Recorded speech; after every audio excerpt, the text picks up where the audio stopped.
नमस्कार, बंसल न्यूज देख रहे हैं आप। मैं हूं आपके साथ विजय कुमार पंड्या और शुरुआत करेंगे 9 बजे के इस खास बुलेटिन प्राइम टाइम की। और सबसे पहले बात उदयपुर की। जी हां, राजस्थान के उदयपुर में कांग्रेस के चिंतन शिविर से एक बड़ी खबर निकल कर आई है। छत्तीसगढ़ के नेताओं को बड़ी जिम्मेदारी दी गई है। 4 नेताओं का नाम एआईसीसी की चर्चा में कमेटी में शामिल किया गया है। छत्तीसगढ़ से राजेश तिवारी राजनीतिक मामलों की कमेटी में रहेंगे। मंत्री शिव कुमार डहरिया सामाजिक मामलों की कमेटी में रहेंगे। विकास उपाध्याय संगठन मामलों की कमेटी में रहेंगे। तो मंत्री टीएस सिंहदेव कृषि मामलों की कमेटी में रहेंगे। ये नव संकल्प शिविर उदयपुर में कांग्रेस का ये चिंतन शिविर, और इसमें छत्तीसगढ़ के 4 नेताओं को तरजीह दी गई है।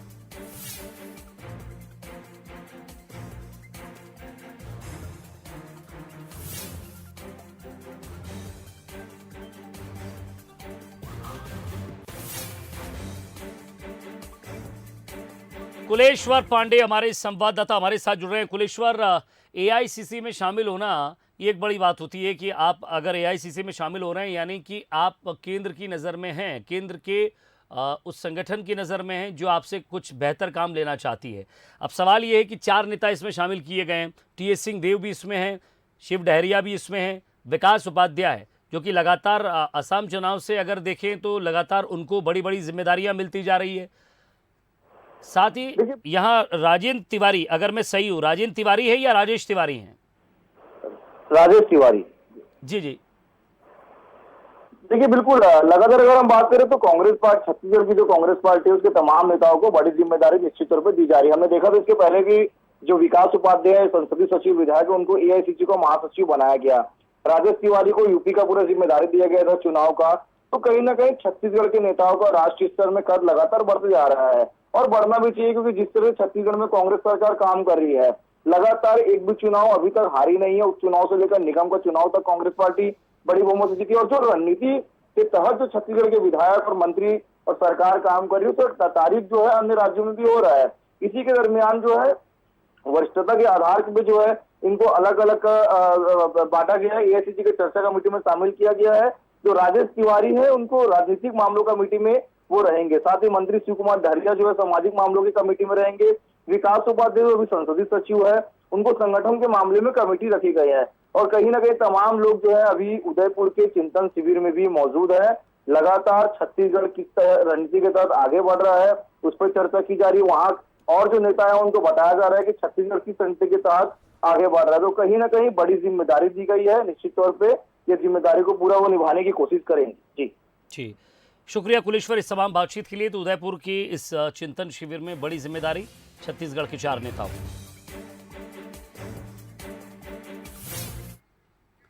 तो चिंतन शिविर में सीएम भूपेश बघेल ने देश के सर्वांगीण विकास के लिए कांग्रेस को जरूरी बताया है कि अगर देश का सर्वांगीण विकास चाहते हैं तो कांग्रेस जरूरी है। कांग्रेस के अलावा कोई विकल्प नहीं है। कांग्रेस ने मूलभूत सुविधाओं के अधिकार दिए हैं। खाद्य सुरक्षा कानून, आरटीई, आरटीआई ये कांग्रेस की देन है। उन्होंने कहा राहुल गांधी का न्याय मॉडल लागू किया गया है, छत्तीसगढ़ और राजस्थान में ये लागू किया गया है। इसे देश के सामने पेश करने की जरूरत है।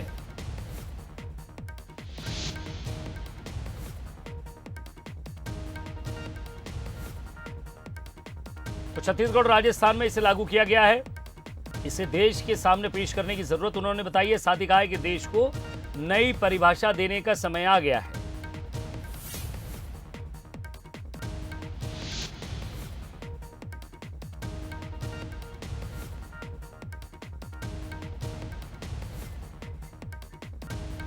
भोपाल की राजधानी में अब तय समय पर बंद होगी सभी दुकानें। एडिशनल सीपी सचिन अतुलकर ने कहा है दुकानें लेट तक खुलने की शिकायत आ रही है। जहां लेट तक दुकानें खुली रहेंगी वहां पर अब कार्रवाई होगी। समीक्षा बैठक में यह मुद्दा उठा है, दुकानों के लेट तक खुलने का मुद्दा, जिसको लेकर विधायक रामेश्वर शर्मा ने कहा कि चिकन मटन की दुकान खुलने पर वो आपत्ति जता रहे हैं।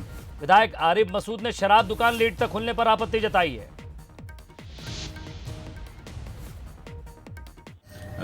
इसमें जो भी वर्तमान में भी अगर कोई शिकायत आई है तो उस पर ध्यान देकर उन स्थानों पर उन दुकानों को समय सीमा में बंद किया जाएगा।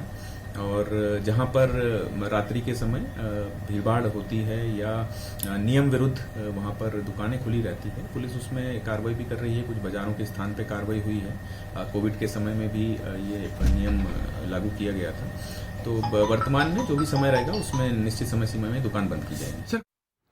मध्य प्रदेश की सियासत यूपी के स्टाइल में दिख रही है फिलहाल। दरअसल यूपी चुनाव में जो मुद्दे अहम रहे हैं, अब उन्हीं मुद्दों पर मध्य प्रदेश में राजनीति हो रही है। फिर भी चाहे बात मदरसों में राष्ट्रगान की कर लें, या फिर वेज और नॉनवेज पर छिड़ी हो, शराब की दुकानों पर हो, या फिर मटन चिकन पर, सवाल यही है कि क्या एमपी बीजेपी यूपी की लाइन पर है और कांग्रेस ने इन मुद्दों से निपटने के लिए अपनी क्या तैयारी कर रखी है। जरा इस स्टोरी को समझिए।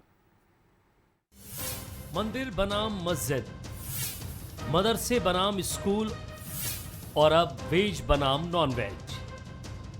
मंदिर, मदरसों और मटन पर एमपी की सियासत गरमा रही है।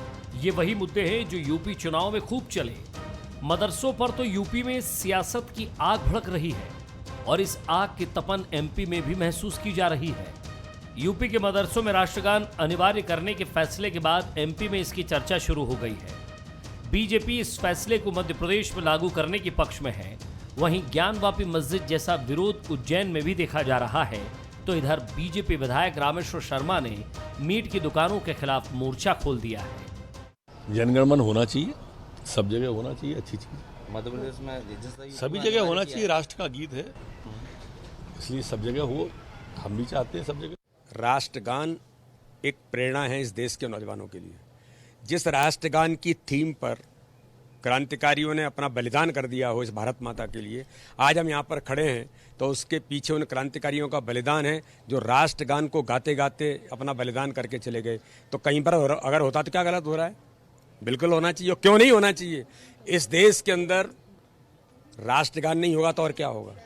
जम जम हो या हम जम हो, सारी शटर एक साथ बंद होंगी। इसके लिए कोई अलग से कानून नहीं है, कोई अलग से विधान नहीं है। इसलिए सीधे कह दिया है, अगर खान पान की दुकानें रात को 12 बजे बंद होती हैं तो मीट मटन की दुकानें भी बंद होंगी। प्रशासन सुनिश्चित करे, कब से कार्रवाई करे। 10 बजे उधर की बंद होंगी, 12 बजे इधर की बंद होंगी, तो 12 बजे उधर की बंद होंगी। स्पेशल ऑर्डर किसी के लिए नहीं है, ना होगा। एमपी की सियासत में यूपी वाले मुद्दों की एंट्री के कई मायने निकाले जा रहे हैं। बीजेपी यूपी चुनाव में इन मुद्दों को आजमा चुकी है। ऐसे में सवाल यही है कि क्या एमपी बीजेपी यूपी की लाइन पर है। हालांकि इन मुद्दों को कांग्रेस अलग नजरिए से देख रही है। कांग्रेस के माने तो ये मुद्दे जनता का ध्यान भटकाने के लिए हैं। नेशनल एंथम कौन नहीं गाए? मैं खुद गाता हूँ। जनगणमन अधिनायक कौन नहीं गाता? नेशनल एंथम से ना कभी किसी को एतराज रहा है, ना कभी एतराज हुआ है।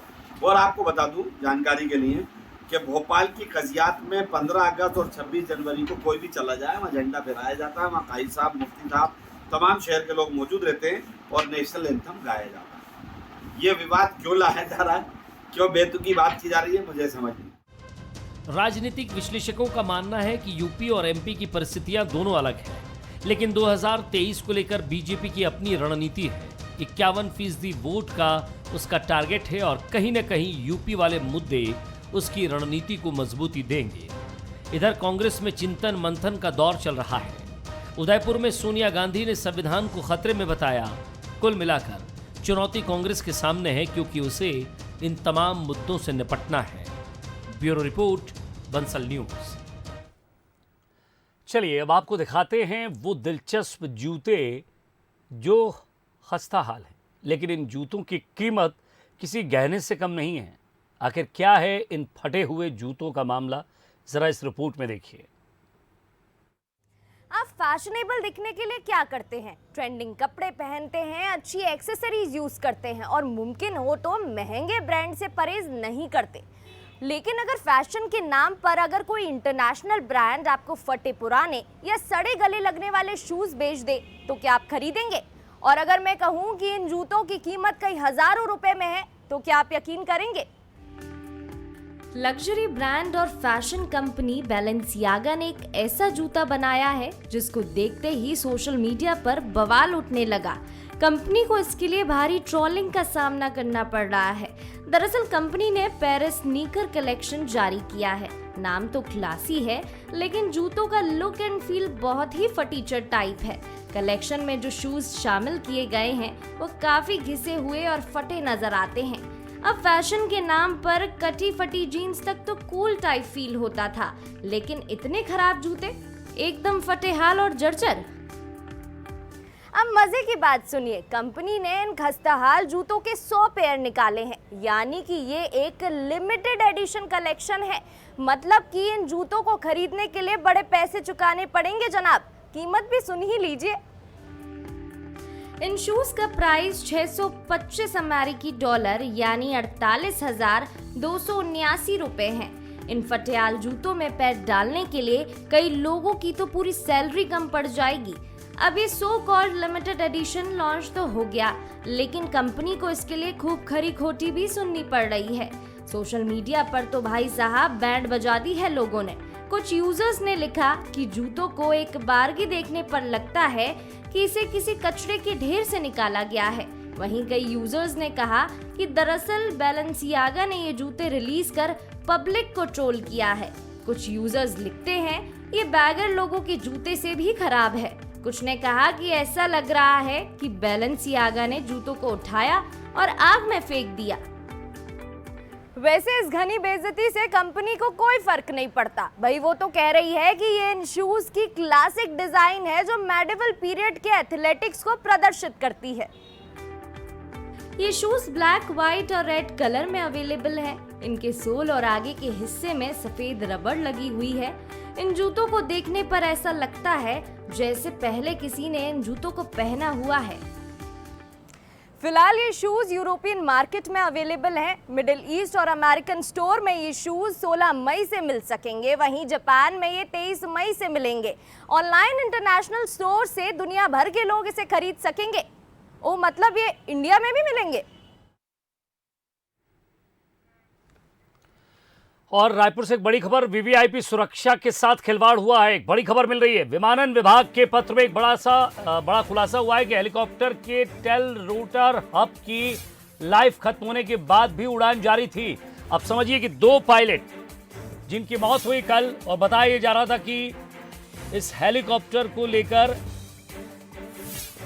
कि नाइट प्रैक्टिस चल रही थी, लेकिन वीवीआईपी सुरक्षा के साथ खिलवाड़। जब ये हेलीकॉप्टर वीवीआईपी सुरक्षा में लगा था, उड़ान भर रहा था, विमानन विभाग के पत्र में एक बड़ा खुलासा हुआ है कि हेलीकॉप्टर के टेल रोटर हब की लाइफ खत्म होने के बाद भी उड़ान जारी थी। तो ऐसा क्यों, ये एक बड़ा सवाल बन जाता है यहां।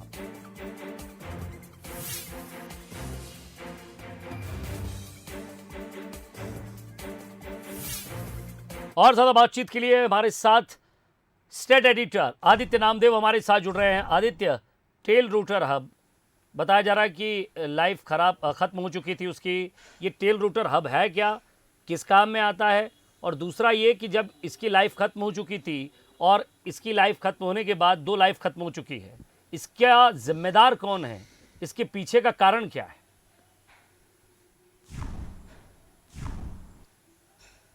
देखिए, अभी तक जो जानकारी आ रही है, एक पत्र सामने आया है। उस पत्र में साफ तौर पर लिखा गया है कि जनवरी 2021 में ये बात सामने आई थी कि इसकी जो आयु होती है, टोटल लाइफ अगर मैं बात करूं तो 3000 घंटे की होती है। जब आप उड़ान भरते हैं तो 3000 घंटे की अगर उड़ान भर लेते हैं तो टेल रोटर हब जो है उसको आपको चेंज करना पड़ता है। लेकिन जनवरी में ही 3090 घंटों की उड़ान उस समय वो भर चुका था। ये 2021 की बात मैं बता रहा हूं। अभी तो देखिए 2022 चल रहा है, उसके बाद भी अगर ये चेंज नहीं हुआ है और उसके बाद भी विमान जो है लगातार जो हेलीकॉप्टरों से उड़ाया जा रहा, तो निश्चित तौर पर सुरक्षा के साथ बड़ा खिलवाड़ है। और बड़ा खिलवाड़ उस लिहाज से भी कि आपने इसके लिए क्या तैयारी की। देखिए, जब पंखा उड़ता है, जो हेलीकॉप्टर उड़ता है, जो पंखा उसे उड़ाता है, उसके बीच में ये टेल रोटर हब जो है वो लगा होता है। अभी तक जो जानकारी है, विमानन के जो जानकार है उनका यही कहना है कि एक सर्टेन लाइफ होती है इसकी, उस लाइफ के बाद उसको बदलना पड़ता है। ये विमान, ये जो हेलीकॉप्टर है वो 16 साल पुराना था। उसके बाद भी अगर इसे घसीटा जा रहा था तो निश्चित तौर पर सवालों के घेरे में कौन जिम्मेदार है उसके लिए। और उस समय जब ये लेटर आया था तो उस लेटर के जवाब में यहां से क्या जवाब गया था और उसके बाद क्या परस्यू किया गया, ये तो खैर सवालों के घेरे में जवाब कब आएगा अधिकारियों के देखने वाली बात होगी। लेकिन बेहद साफ है कि कहीं ना कहीं बड़ी चूक इस पूरी दुर्घटना में देखने को सामने आ रही है। कार्रवाई निश्चित तौर पर होनी चाहिए। जी, तो दर्शकों को बता दें कि टेल रोटर हब, जितना मैं आपके लिए निकाल कर ला पाया हूं, ये हेलीकॉप्टर के पीछे का हिस्सा होता है जो पंखे में लगा होता है और वो हेलीकॉप्टर को बैलेंस करने के लिए होता है। तो एक डिजाइन जिसे फेंट्रॉन्स या फेंटेल कहा जाता है, टेल रोटर हब वहां लगता है और उसकी मदद से हेलीकॉप्टर उड़ान भरते समय वो बैलेंस करते हुए उड़ता है। और शायद यही वजह रही होगी कि वो खराब था और वो अनबैलेंस्ड हुआ और दुर्घटना का शिकार हुआ। बहुत बहुत शुक्रिया आदित्य इस तमाम बातचीत के लिए।